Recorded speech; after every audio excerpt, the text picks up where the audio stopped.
زدني علما.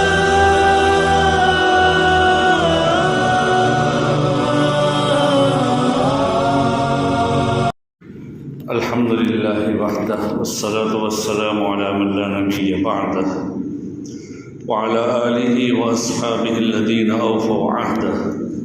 أما بعد،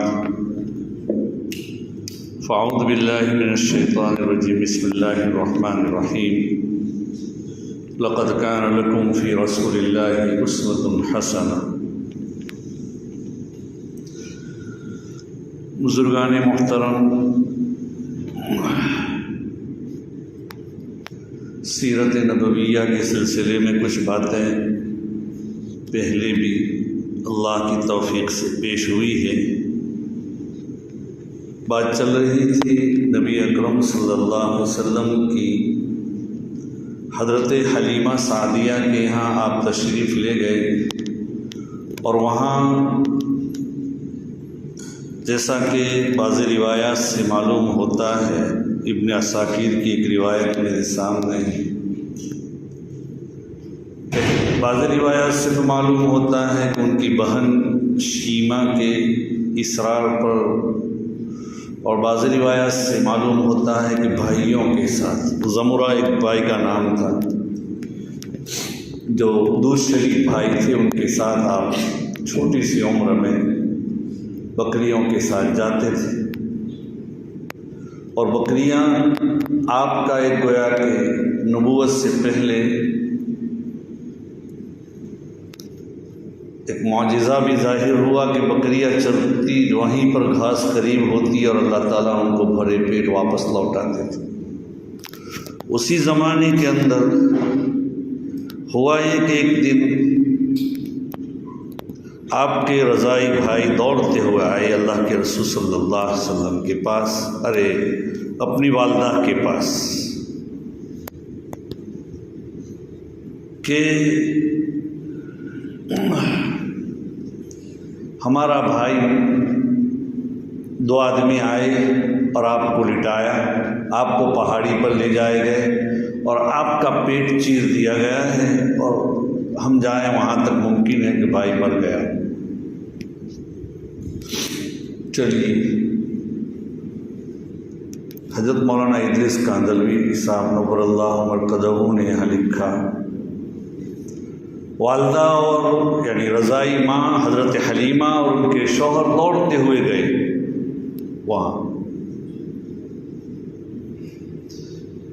مسلم شریف کی ایک روایت ہے کہ ان رسول اللہ صلی اللہ علیہ وسلم اتاہ جبرائیل وهو يلعب مع الغلمان.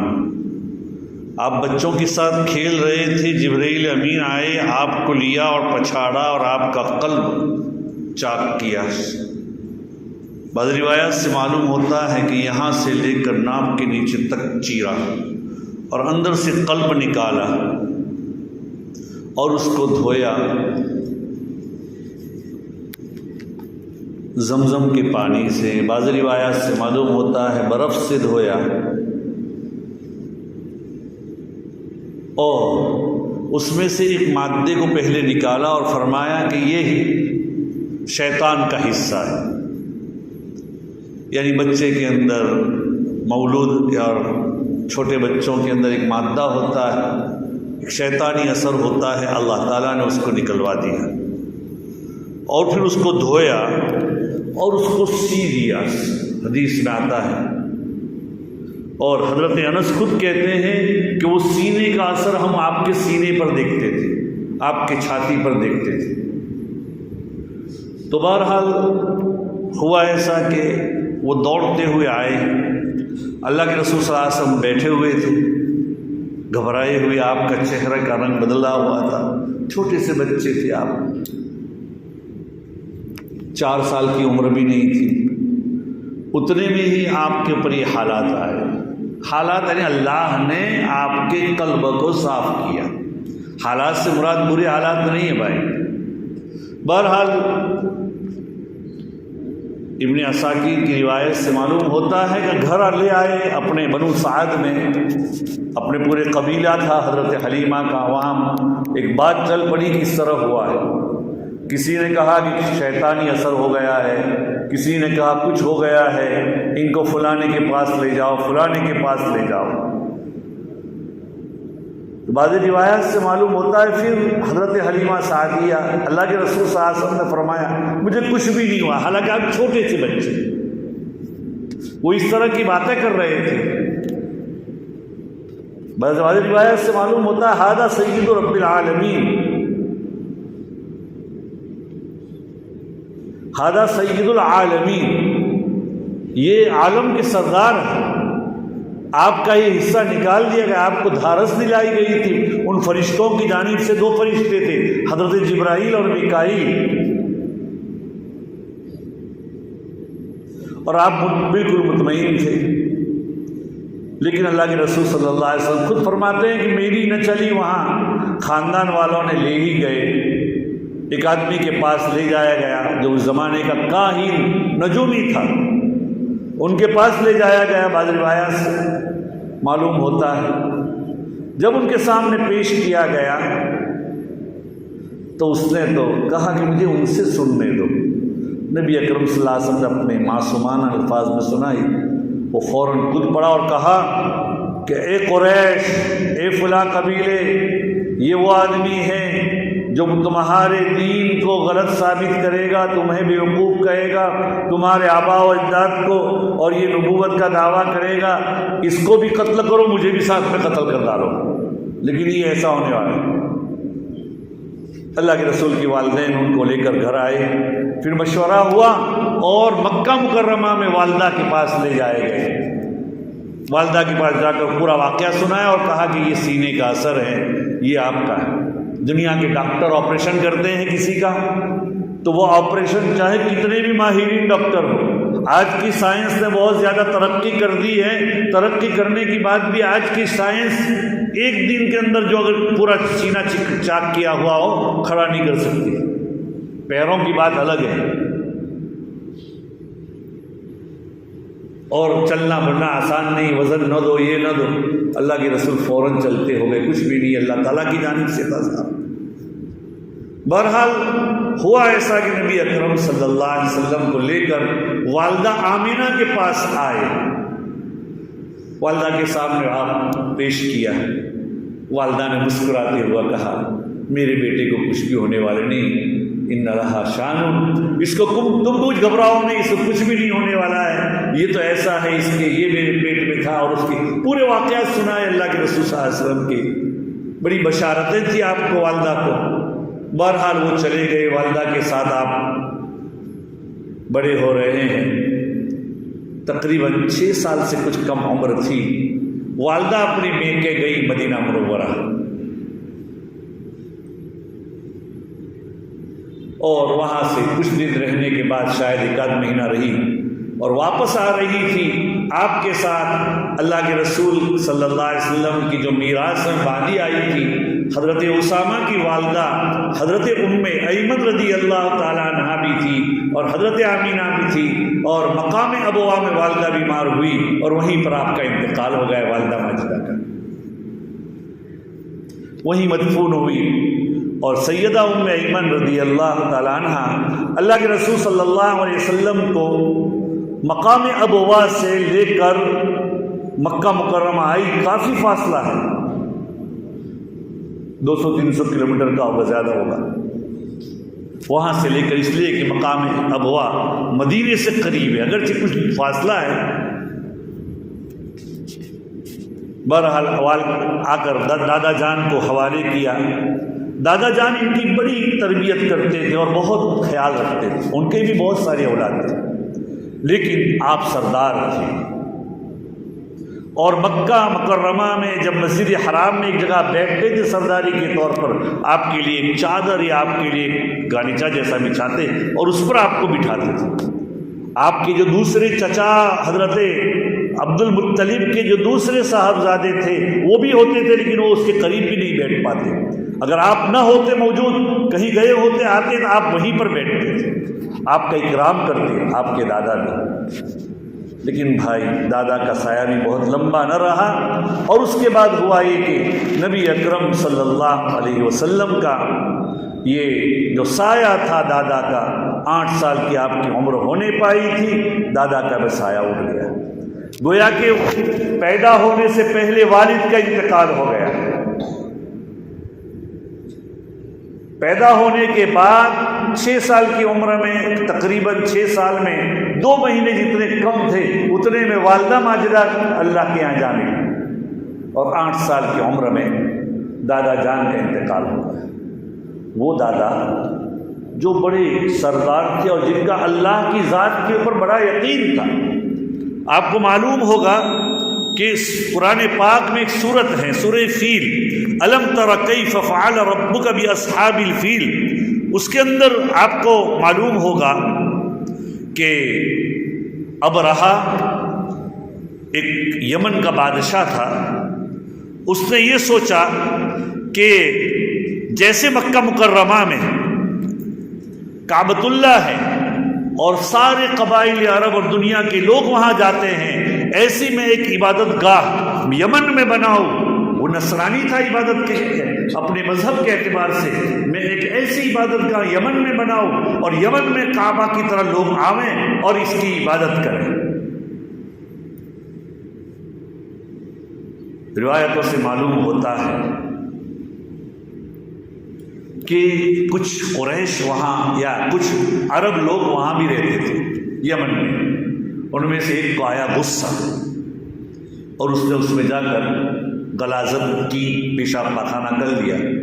اس کی بنا پر وہ ابرہہ بہت چراغپا ہو گیا، بہت غصے ہو گیا، اور بعض روایت سے یہ معلوم ہوتا ہے کہ اس کے قریب میں جو ابرہہ کے وہ جو عبادت گاہ بنائی تھی، جو عرب رہتے تھے، ان کے یہاں سے ہوا چلی اور آگ جل رہی تھی، وہ آگ اس کو لگ گئی، تو اس سے ان کا وہ عبادت گاہ کے اوپر اثر ہوا۔ اس سے ابرہہ کو بڑا غصہ آیا، اور غصہ آنے کی بنا پر اس نے کہا کہ میں مکہ مکرمہ کے اوپر حملہ کروں گا اور ان کا جو حرم ہے اس کی اینٹ سے اینٹ بجا دوں گا۔ اس نے یہ کر لیا اور کئی ہاتھیوں کو لے کر اور بڑا لشکری جرار لے کر یمن سے چلا اور مکہ کی عمارت کو پسپا اور مکہ کے حرم پاک کو توڑنے کے لیے آیا۔ اس درمیان میں عرب کے جتنے بھی قبائل تھے، راستے میں اس سے جو اگر جنگ آلود اگر اس کے ساتھ لڑائی ہوئی، روکنا چاہا تو سب کو ہلاک کرتا ہوا وہ مکہ مکرمہ میں آیا، اور مینا کے قریب میں ایک وادی ہے، وادی محسر، وہاں تک پہنچ گیا۔ اس سے پہلے یہ ہوا کہ مکہ مکرمہ کے اطراف میں مکہ کے سرداروں کے جانور اور اونٹ چل رہے تھے، وہ سب کے اوپر اس نے قبضہ کر لیا۔ اس میں نبی اکرم صلی اللہ علیہ وسلم کے دادا حضرت عبد المطلب کے 200 اونٹ تھے، وہ 200 اونٹ اس نے قبضہ کر لیا۔ مشرکین عرب اس زمانے میں بھی ان کا اور اللہ کے رسول کے چچا کا توکل کتنا بڑا تھا، میں آپ کو یہ واقعہ بتلاتا تھا۔ اللہ کے رسول صلی اللہ علیہ وسلم کے چچا سیدنا عبد المطلب، ارے آپ کے دادا، چچا نہیں، آپ کے دادا حضرت عبد المطلب کے 200 اونٹ لے لیے۔ اس نے مشورہ کیا، مشورہ کرنے کے بعد اس نے یہ طے کیا کہ ہم رب اس بیت اللہ کے مالک نہیں ہیں، مالک تو وہ ذات ہے، اور ہر آدمی کو اپنے گھر کی حفاظت کی ذمہ داری ہوتی ہے، اس لیے اللہ تعالیٰ ہی اس کی حفاظت کرے گا، ہم اپنے ذمہ دار ہیں۔ انہوں نے طے کیا کہ ہمارے اونٹ قبضہ کیا ہے، اس نے ابرہہ سے بات کریں، ابرہہ کے پاس جائیں گے۔ ابرہہ کے پاس گئے، اللہ کے رسول صلی اللہ علیہ وسلم کے دادا جان، اللہ نے آپ کو ایک رعب دیا تھا، ایک وجاہت دی تھی، چہرے پر ایک خوبصورتی بھی تھی اور ایک خدا داد رعب تھی کہ آپ کے خاندان میں، آپ کی نسل میں سید الانبیاء والمرسلین ہونے والے تھے۔ صرف آپ کی پیدائش کے صرف 50 دن پہلے کا یہ واقعہ ہے۔ محرم، آپ کی پیدائش ربیع الاول میں ہوئی اور محرم کا یہ واقعہ ہے 50 دن پہلے کا۔ ابرہہ نے کہا کہ آپ کو اپنے ساتھ تو بٹھا نہیں پایا، جو تختہ تھا، اس لیے کہ وہ اپنے آپ کو بادشاہ کہتا تھا، لیکن وہ خود تخت سے نیچے بیٹھ کر اپنا اللہ کے رسول کے دادا کے ساتھ بیٹھ گیا. کہا آپ کی کیا بات ہے؟ فرمایا کہ میں تو اپنے اونٹوں کے لیے آیا ہوں، میرے اونٹ دے دو. ارے تمہیں اپنے اونٹوں کی پرواہ ہے، میں تو تمہارے حرم کو ڈھانے کے لیے آیا ہوں، اس سلسلے میں کوئی بات نہیں کر رہے ہو. کہا کہ میں اپنے اونٹوں کا مالک ہوں، اس کا ایک مالک ہے، وہ اپنے گھر کی حفاظت کرے. اس کے بعد 200 اونٹ ابرہہ نے دے دیے. اللہ کے رسول کے دادا نے وہ 200 اونٹ، روایتوں سے معلوم ہوتا ہے کہ وہ اللہ کے رسول صلی اللہ علیہ وسلم نے کعبۃ اللہ کے اندر نظر کر دیے، اور اس کے بعد جو دعا کی ہے وہ دعا سنانے کے لیے میں یہاں گیا ہوں. اللہم ان المرء یمنع رحلہ فامنع رحالک. اے اللہ، بندہ اپنے گھر کی حفاظت کرتا ہے، بس تو اپنے مکان کی حفاظت کر، یعنی بیت اللہ کی. وانصر علی آل الصلیب وعابدیہ اليوم آلک. وانصر علی آل الصلیب وعابدیہ اليوم آلک. اے اللہ، تو صلیب کے پرستار، جو سولی کے پرستار لوگ ہیں، نصارہ اسی کی بات کرتے ہیں، وہ 3 خدا کو مانتے تھے، ان کو آل صلیب کہتے ہیں. اے اللہ، آل صلیب پر اپنی آل یعنی مکہ والوں کی، مکے والوں کی تو حفاظت فرما. لا یغلبن صلیبہم ومحالہم ابدا محالک. ان کی صلیب اور ان کی تدبیریں تیرے تدبیر پر کبھی غالب نہیں آتے. جروا جمیع بلادہم والفیل کی یسبو عیالک. وہ لشکر اور ہاتھی لے کر چڑھائی کر کے آئے ہیں تاکہ اے اللہ تیرے آل یعنی تیرے عبادت کرنے والوں کی، مکے کی حفاظت کرنے والوں کو غلام باندی بنائے. عمدوا حماک بکیدہم جہلا وما رقبوا جلالک. تیرے حرم کی بربادی کا قصد کر کے آئے ہیں جہالت کی بنا پر. یہ ارادہ تیری عظمت اور جلالت کا خیال ان کو باز نہ رکھ سکا، یعنی تیری عظمت و خیال کو اگر دیکھتے تو ان کے اپنے ارادے سے باز آتے، لیکن وہ مکہ مکرمہ میں آئے ہیں چڑھائی کرنے کے لیے، تیرے مکے کی، تیرے قدم، تیرے حرم کی حفاظت کرنے کے لیے آئے ہیں. روایت میں آتا ہے عبد المطلب نے حرم میں دعا کی، اور دعا کرنے کے بعد آپ جانتے ہیں جبل ابو قبیس، اب تو وہاں قریب میں ایک بڑا محل بھی بن گیا ہے، جبل ابو قبیس، حرم سے باہر ہی ایک پہاڑ ہے، اس کے اوپر وہ چڑھ گئے. کیا ہوتا ہے دیکھ، یہ اینٹ کو اینٹ بجانے کے لیے آئے تھے، لیکن جو وادی محصر اللہ تعالیٰ نے ابابیل کو، چھوٹے سے پرندے کو بھیجا، ان کے کچھ پرندوں کو بھیجا جس وادی میں، مینا کی وادی میں وہ تھے. اللہ نے 3 ان کے، روایتوں سے معلوم ہوتا ہے 3، ہر پنجے میں ایک کنکر تھا، چھوٹا سا کنکر، اور منہ میں ایک کنکر تھا. وہ کنکر اوپر سے پھینکتا اور یہ بم کا کام کرتا تھا. ان کے ہاتھی بھی مر گئے، وہ بھی سارے کے سارے مر گئے. ابرہہ کو بھی اللہ نے ایک بہت بری بیماری میں ڈال دیا، اس کا بدن ٹکڑے ٹکڑے ہو گیا اور اس کا قلب باہر نکل کر کیا وہ مر گیا. یہ اللہ نے، یہ اللہ کے رسول کے وہ دادا تھے جن کا ایمان، اللہ کے رسول ابھی مبعوث نہیں ہوئے تھے لیکن اللہ پر اتنا توکل تھا. وہ دادا بھی سن 8، جب آپ کی عمر مبارک 8 سال کی ہوئی تو وہ بھی اللہ میاں کے یہاں چل بسے. عزیز و دوستو، اس کے بعد آپ کو دادا نے انتقال سے پہلے اپنے چچا، ایسے تو چچا بہت تھے لیکن ماں شریک ایک ہی چچا تھے، حضرت ابو طالب.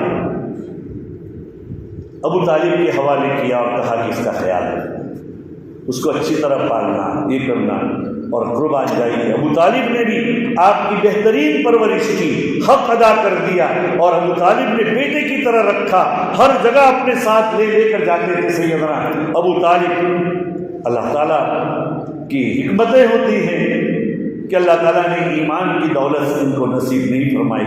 اللہ کی حکمت ہوتی ہے، وہ ہم سمجھ نہیں پاتے ہیں. لیکن بہرحال چچا نے آپ کی بہت کفالت کی، اچھی کفالت کی، اور تقریباً جب تک آپ کی عمر 50 سال کی ہوئی وہاں تک آپ کے ساتھ رہے.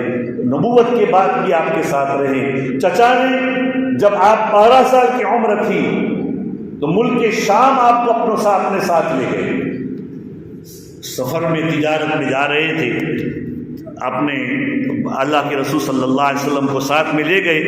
روایتوں میں آتا ہے، ترمذی شریف کی ایک روایت ہے میرے سامنے، میں آپ کو وہ روایت سنا دوں اور اس کے بعد اپنی بات کو ختم کر دوں۔ اللہ کے رسول صلی اللہ علیہ وسلم جا رہے تھے، سیدنا ابو طالب جا رہے تھے تجارتی قافلے کے ساتھ، اور تجارتی قافلے میں اللہ کے رسول کو بھی ساتھ لے گئے۔ جب ملک شام میں پہنچے، اللہ کے رسول صلی اللہ علیہ وسلم اور حضرت ابو طالب ایک جگہ پر جب پہنچے تو بحیرہ راہب وہاں تھا۔ بحیرہ راہب، وہ راہب کہتے ہیں زمانے ماضیہ میں ایسے لوگ ہوتے تھے جو اللہ کی عبادت کرتے تھے اور جنگلوں میں بیابان میں پڑے رہتے تھے اور اسی میں اللہ کی یاد کرتے تھے، پڑے رہتے تھے وغیرہ، اور وہ بڑے اپنے مذہب کے جاننے والے بھی ہوتے تھے۔ یہاں جب بھی ابو طالب کا اور مشرکین عرب کا قافلہ جاتا تھا یہاں ٹھہرتا تھا، کبھی بھی وہ راہب اپنی عبادت گاہ سے باہر نہیں نکلا۔ لیکن جس سفر میں ابھی اللہ کے رسول 12 سال کے ہیں، اللہ کے رسول جا رہے ہیں اللہ ساتھ میں، جیسے ہی ایک درخت کے نیچے یہ لوگ بیٹھتے تھے، راہب کے جو عبادت گاہ تھی اس سے باہر وہاں پر آئے، وہ راہب باہر آیا، بحیرہ نام تھا ان کا، ادھر ادھر دیکھا، اور بحیرہ راہب نے اس کے بعد جو کہا، ادھر ادھر دیکھا اور کہا، ایک بچے کو دیکھا، 12 سال کا بچہ ہے، ان کا ہاتھ پکڑا، فأخذ بيد رسول اللہ صلی اللہ علیہ وسلم، اللہ کے رسول صلی اللہ علیہ وسلم کا دست مبارک پکڑا اور کہا، ھذا سید العالمین، ھذا رسول رب العالمین، یہ عالمین کا سردار ہے، یہ رب العالمین کا رسول ہوگا، یہ 12 سال کا بچہ ہے۔ یبعثہ اللہ رحمۃ للعالمین، اللہ تعالیٰ ان کو رحمۃ للعالمین بنائیں گے۔ یہ کہا نبی اکرم صلی اللہ علیہ وسلم کے بارے میں۔ قریش کے بڑے بڑے اپولو اور سردار تھے ابو طالب کے ساتھ، انہوں نے کہا، تمہیں کیا معلوم کہ یہ رسول ہونے والے ہیں آگے چل کر؟ فرمایا کہ جب تم اوپر سے اتر رہے تھے نیچے وادی میں تو جو جو درخت اور پتھر تھا وہ ان کو سلام کرتا اور سجدہ کر رہا تھا، تم نہیں دیکھ رہے تھے، میں دیکھ رہا تھا، اور پتھر اور درخت کسی نبی کے علاوہ کسی کو سجدہ نہیں کر سکتے، اس لیے انہوں نے یہ سجدہ کیا تھا۔ یہ رسول ہے، یہ اللہ کے رسول کے اللہ کا رسول ہونے والے آگے چل کر۔ پھر اس کے بعد اس راہب نے نبی اکرم صلی اللہ علیہ وسلم کی وجہ سے ساروں کی دعوت کی اور کھلایا، پھر کہا، ان کا کون والی ہے بتائیے؟ کہا کہ یہ ہیں ابو طالب، میں تمہیں اللہ کی قسم کھا کر کہتا ہوں، تم ان کو ابھی ہی واپس کر دو یہاں سے، یہاں اس آخری نبی کا انتظار کر رہے ہیں یہود۔ اگر ان کو معلوم ہوگا کہ قریش میں ہونے والا ہے، وہ ان کو نشانی سے پہچان لیں گے جیسے کہ میں نے پہچان لیا، تو یہ ان کو زندہ نہیں رہنے دیں گے، اس لیے تم اس کو واپس بھیج دو۔ بہت قسمیں کی، تاریخ میں آتا ہے اتنے میں ہی 7 آدمی آئے، بڑے اٹے کٹے یہود کے، بحیرہ راہب کے پاس آئے اور کہا کہ کیوں آئے ہو آپ؟ کہا کہ یہ وہ مہینہ ہے، اس مہینے میں ایک جو نبی ہونے والا ہے وہ یہاں سے گزرنے والے ہیں، ہم اس کو قتل کرنے کے لیے آئے ہیں، ہم کو کیا ہے بھیجا گیا ہے۔ بحیرہ راہب بڑا دیندار تھا، اس نے ان 7 کو بڑا سمجھایا بجھایا اور اس کے بعد کہا کہ بھئی تو اللہ کا فیصلہ ہوتا ہے، تم کون ہو گئے وغیرہ وغیرہ سمجھایا ہوگا۔ ان 7 نے مان لیا اور ان کے ساتھ ہی رہ گئے۔ اللہ کے رسول صلی اللہ علیہ وسلم کو حضرت ابو طالب نے 2 آدمیوں کے ساتھ مکہ مکرمہ واپس بھیج دیا۔ یہ نبی اکرم صلی اللہ علیہ وسلم کے چچا کے ساتھ کا سفر ہے۔ انشاءاللہ ثم انشاءاللہ اللہ نے چاہا تو دوبارہ آئندہ یہ سلسلہ سیرت کا چلتا رہے گا۔ اللہ تعالیٰ ہمیں بھی اس کے اوپر عمل کرنے کی۔ بھائی ایک بات کہوں، جب آج دنیا کے اندر دیکھتے ہیں کہ ہم دنیا والوں کے حالات کو معلوم کرتے ہیں، ہم کہتے ہیں کہ بھائی فلاں کرکٹر نے اتنی سینچری لگائی، فلاں کرکٹر نے اتنے وکٹ لیے ہیں، فلاں کیا ہے ٹینس کے اندر یہ آگے بڑھا ہوا ہے، یہ ہمیں دنیا داروں کے بارے میں بڑا علم ہے، لیکن افسوس صد افسوس آج ہمارے جوانوں کو، ہمارے بوڑھوں کو نبی اکرم صلی اللہ علیہ وسلم آخر الزمان صلی اللہ علیہ وسلم کی تاریخ اور سیرت معلوم نہیں ہے۔ اس لیے عزیز و دوستو ان باتوں کو سنو، اللہ تعالیٰ مجھے بھی عمل کرنے کی توفیق نصیب فرمائے، اور انشاءاللہ یہ سیرت کا اللہ نے چاہا تو یہ سلسلہ چلتا رہے گا۔ وآخر دعوانا ان الحمدللہ رب العالمین۔